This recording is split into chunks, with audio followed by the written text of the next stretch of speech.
महाराष्ट्राचे उपमुख्यमंत्री अजित पवार यांचे पुत्र पार्थ पवार यांच्या अमिडिया कंपनीच्या जमीन खरेदीच्या व्यवहारानं राज्याच्या राजकारणात मोठी खळबळ निर्माण केली आहे। या प्रकरणात येथील मूळ शेतकरी संकेत विकास गायकवाड यांनी गंभीर आरोप केलेत।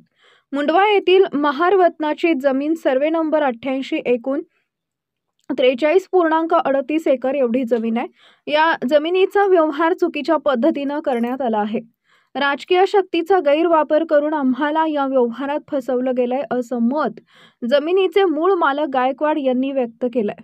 सन 2006 मध्ये शीतल तेजवानी यांनी पॉवर ऑफ अटर्नी घेतली होती आणि थेट अमिडिया कंपनीला विकली। हा संपूर्ण 300 कोटींचा घोटाळा आहे आणि केवळ 500 ची स्टॅम्प ड्युटी भरून हा मोठा व्यवहार करण्यात आला आहे।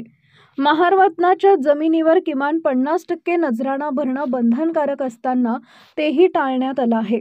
ही जमीन मूळ शेतकऱ्यांना परत मिळाली पाहिजे। अजित पवार यांचे पुत्र पार्थ पवार आणि अमिडिया कंपनीनं राजकीय प्रभावाचा गैरवापर करून हा करार केला आहे। महारवतन जमिनीबाबत ठराविक कायदे असून त्यांची दखल न घेता थेट खरेदी खत नोंदवलं गेलं। चुकीच्या पद्धतीनं झालेला हा दस्त तात्काळ रद्द करण्यात यावा, अन्यथा इथेच मोठं आंदोलन उभं करू असा इशारा शेतकऱ्यांनी दिलाय। शिवशाही न्यूज प्रतिनिधी पारस मुथा, पुणे। पूर्णपणे सांगा ना हे प्रोसेस। सर्वे नंबर 88 मुंडवा महारवतनदार आम्ही त्याचे वारस आहोत। हिस्सा नंबर 1 व 2 या ठिकाणी 1 ते 26 हिस्से आहेत। 1 ते 26 हिस्से असताना टोटल जमिनी 43 एकर 38 गुंठे अशा प्रकारे जमीन आहे। ते सरकारने 1955 ला वतन होतं आमचं, पूर्वी 62 ला वतन खालसा करण्यात आलं। वतन खालसा केल्यानंतर सरकार जमा झाली, जमीन सरकार जमा झाली। त्यापूर्वी आमची ताबा वहिवाट कायम होती, पण आमचे लोक अशिक्षित आणि अडाणी असल्यामुळे त्यांचा गैरफायदा घेऊन त्यावेळेस सरकारने बेकायदेशीरित्या ही जमीन लाटलेली आहे। आणि आज रोजी 2006 आणि 7 या काळात एक बिल्डर म्हणजे शीतल किशनचंद तेजवानी हे आमच्याकडे आले असताना पॉवर पेटरने करून घेतली। म्हणले की आम्हाला तुम्हाला मूळ मालकाला जमीन आम्ही परत मिळवून देऊ। आम्ही त्यांच्याशी करार केला, एमओयू केला, पॉवर पेटरने केली की आम्हाला ही जमीन परत मिळावी अशी आम्हाला त्यांच्याकडनं अपेक्षा होती। तर त्यांनी त्याप्रमाणे कुठल्याही प्रकारचं पाऊल उचललं नाही।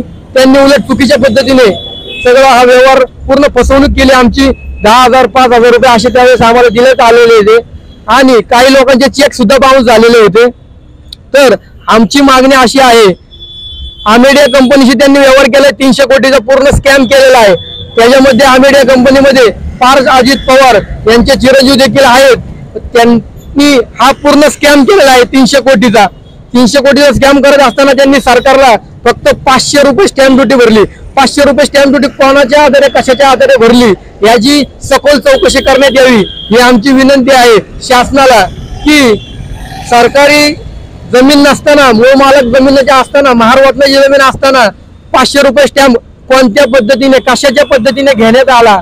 जर महारवतनाला 50% नजराणा भरावा लागतो तर 500 रुपये स्टॅम्प घेऊन, स्टॅम्प ड्युटी घेऊन कशा प्रकारे तुम्ही दस्त नोंदवला किंवा कशा प्रकारे तुम्ही खरेदी खत केलं। खरेदी खत करताना कलेक्टरची परवानगी घ्यावी लागते, यांनी कलेक्टरची परवानगी घेतली आहे का हे आम्हाला सांगण्यात यावं आणि हे सर्वांच्या निदर्शनात आणावं। आणि आमची मागणी तर नेमकं किती किमतीची जमीन आहे? ही टोटल जमीन आहे 1800 कोटीची। त्यांनी फक्त 300 कोटी रुपयामध्ये घेतले। सत्तेचा गैरवापर करून, पूर्णपणे सत्तेचा गैरवापर करून 300 कोटीचा स्कॅम त्यांनी केलेला आहे। आमची मागणी अशी आहे की ही जमीन मूळ मालकांना परत देण्यात यावी। शासनाने ही मूळ मालकांना जमीन परत देण्यात यावी आणि जो दस्त केलेला आहे हा खोटा आणि चुकीचा फसवणूक करून करण्यात आलेला आहे, हा दस्त रद्द करण्यात यावा आणि मूळ मालकाला जमीन परत मिळावी ही आमची मागणी आहे। उद्या आम्ही या ठिकाणी आंदोलन करणार आहोत। जर आम्हाला मूळ मालकाला जर जमीन परत मिळाली नाही तर आम्ही जिल्हाधिकारी कार्यालय या ठिकाणी देखील आंदोलन करणार आहोत, तीव्र आंदोलन करणार आहोत। ही आमची भूमिका आहे।